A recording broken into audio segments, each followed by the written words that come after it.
السلام عليكم ورحمة الله. اليوم بنسوي شوكولاتة دبي اللي مسوينا ترند. عندي هنا كنافة طلعتها من الفريزر وفتتها على طول، وحطيت معها نص اصبع زبدة، قلبتها على نار هادية الين طلعت لي بهاللون الذهبي. الحين بنحط صوص البيستاشيو.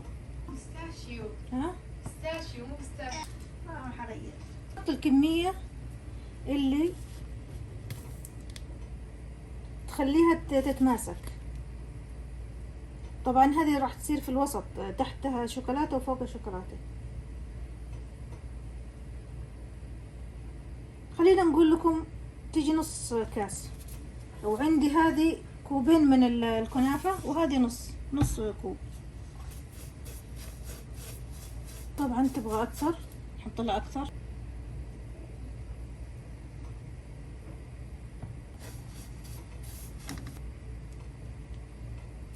بستخدم ايدي عشان احس انه لازم يعجن مع بعض.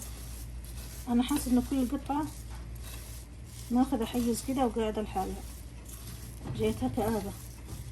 البايركس حطيت فيه نايلون، راح احط على النايلون هذا جزء من الشوكولاته،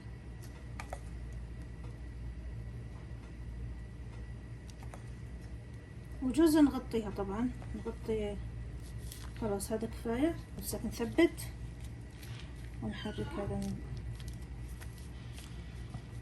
طبعا هذا على قد ما نقدر يعني، لانه في اكيد قوالب وفي اشياء حلوه وفي امكانيات اكثر، ولكن هذا طريقه سهله وميسره لاي واحد يحب يسوي التجربه هذه. الحين ننزل عليه بالكنافه اللي ضفنا لها البيستاشيو،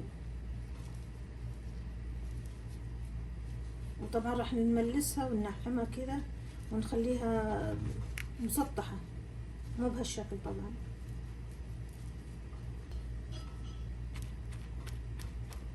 هالشكل ننعمها عشان بنحط عليها خليط الشوكولاتة المتبقي.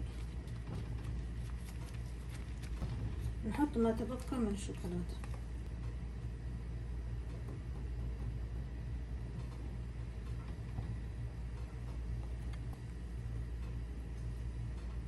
طبعا نلحق نمدها سريع لأنها راح تتجمد الشوكولاتة. الحين ننعمها، نعطيها المنظر الحلو.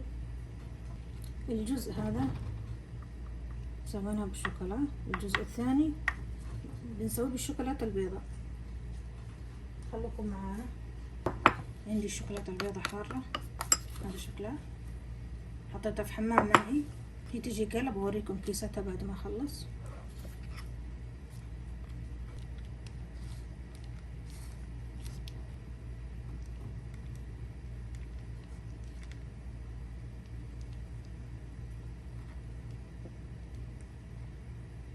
بسرعة تتماسك، عشان كذا لازم نلحق عليها. والجو طبعا يساعد.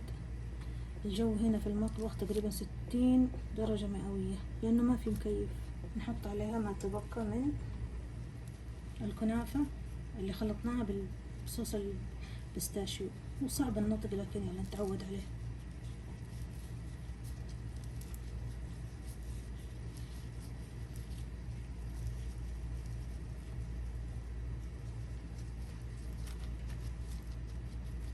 الحين نقوم بعملية التنعيم والتمليس،